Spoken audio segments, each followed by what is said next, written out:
Hello everybody and welcome back. So far we have learned how to create forms, display them in templates and collect data from users. But right now all that data is only in memory. Nothing is being stored permanently. So in this lesson we will look at connecting forms to models using model forms in Django.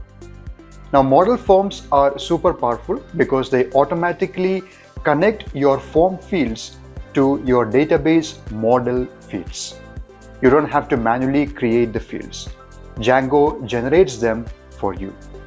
And when the user submits this form, the data goes straight into your database with just one line of code, that is form.save. We will understand this with a worked out example, which is a book catalog app that allows users to add books and view a list of books that has been added to the database. So let's jump right in. Connecting forms to models in Django is a foundation of building real database-backed Django applications. So far, our forms only collected data temporarily and nothing was saved permanently. So we saw how to create form classes, how to display forms, how to collect user input. But this was just there in memory and it was not stored in the database and nothing was permanent. So that is what will change in this lesson. So let's look at what are model forms. Model forms are Django's shortcut for connecting your form to your database. It already knows your model structure and it creates the fields for you. So here is a model form structure. Here, as you can see, we are creating a class called product form and then we pass the argument forms.modelForm. And here inside you can see there is another class called meta, which is the class that tells Django which model the form is connected to and which fields should be included. So here inside this class, we say model equal to product. That means it is this product model this form is going to be linked to. And the fields are name, price and description. So let's see how model forms work. So once the user submits the form, Django binds the post data, checks if it is valid, and if everything is fine, it saves the data to the database table automatically. So this is the line form.save that we use to save the data to the database. So to understand this, we will build a book catalog app where users will have the option of adding a new book. We will present a form where a new book's details can be added and the details that are entered through that form will be stored into the database and it will be retrieved and it will be again shown to the user when they want to view the books. So let's head over to the CodeChef platform and see this example in action. So here I am on the CodeChef platform and if you look here, we have a book catalog app example. The name of the project is my project and the name of the app is book app. And we can see for this corresponding book app, we have created the models.py file, which is the one that is open here. And also we have the forms.py file created for the app. And there are some templates that will be used and then also the views.py file. So let's take a look at the model first. Now this is the models.py file and we see that we are creating a model called book, which has three fields: title, author and price, with their respective types and options as given over here. So this is the same way of creating models that we have already studied in the earlier lessons. Now let's come to the forms.py file. Now in the forms.py file, we are going to make use of the model form in order to connect the form that we are creating with the model that we created. So for that you have to first import the model that we created. So the name of our model was book, so from .models import book. Next we are creating a form class called book form and we pass the argument forms.modelForm because we are going to make use of Django's model form here. And this is the meta class that I talked about, which tells Django which is the model we are referring to and which are the fields to be included. So we say model equal to book because it is the book model that we are referring to in this form. and the fields to be included are title, author and price. So what this will do is, whenever some data is entered into this form for title, author and price, they will be automatically saved to the database or the model called book into that fields that we have created. Okay, now let's look at the views.py file.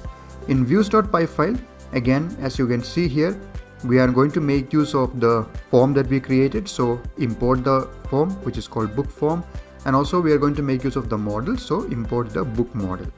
Now after that, we are having few views that we have created. First of all, we have the add book view. This is for adding new books to the database using the form that we created. So this follows the same procedure that we have seen when we were working with forms in the lesson that we learned about forms. So here you can see if request.method equal to post, that means if it is a post method, which means the user is trying to submit some data via the form. Then what we do, we call the book form and we pass the request.post as an argument and it is stored to form. Now it checks if the form is valid, and if the form is valid, we call form.save. Now this is the line that will save whatever data was entered in the form to our database. And then we have the else part. So this will work if it is not a post method and if it is a get method. So that means we want to just display the empty form. So for that, we are just calling the form over here. And then we are rendering this view to the addBook.html template, which I will be showing you in a while. Then we have another view called thank you view. So this again just renders the thank you.html page. And we have this book list view. So what this view does is it fetches all the books from the database and then we are rendering it to a book list.html template. So let's take a look at the templates first. So here we have a base template created for the CSS and the beautification part of the website and things like that. Then here you can see we have the add book template.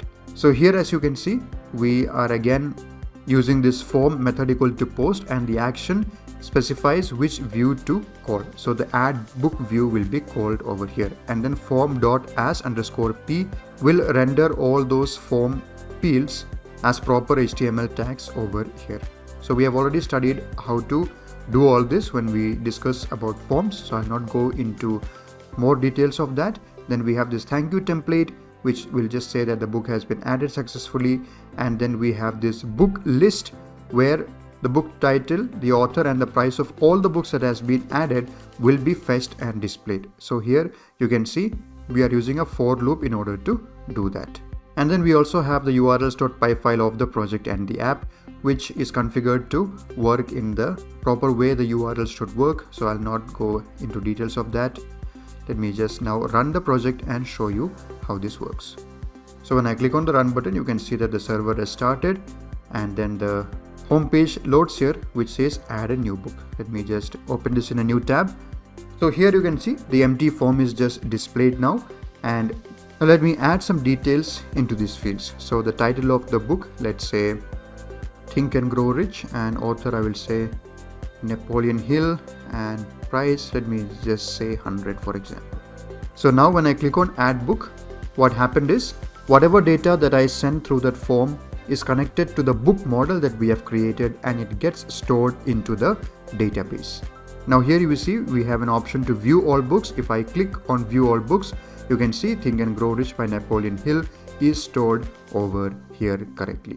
So if I click on add a new book again, and let's say I want to add one more book, Harry Potter, and let's say J.K. Rowling is the author, and let me just say 80 for example, and add book. So it says book has been added successfully. This is the thank you template. Now if I click on view all books, you can see both the books are displayed. So we have verified that the books details that we are adding are going correctly to the database, and it is being fetched and it is being shown to us again in this book list template. So this is how you can connect your forms to models in Django. So you can see that this is super useful because directly from the form itself, it is connected to the model and the data is added to the database. So you did not have to write any extra SQL or any extra code to do so. And that brings us to the end of this lesson. You just learned how to use Django's model forms to directly connect your forms to your database. This is one of the most useful features in Django. It saves your time, it avoids repetitive code, and it helps structure your app clearly. We have also built a complete book catalog app that takes user input, saves it to the database, and displays the stored data. Now make sure you try out the corresponding problem that is available on CodeChef for this lesson to solidify your understanding. Hands-on practice is always the best way to learn. I'll see you in the next one.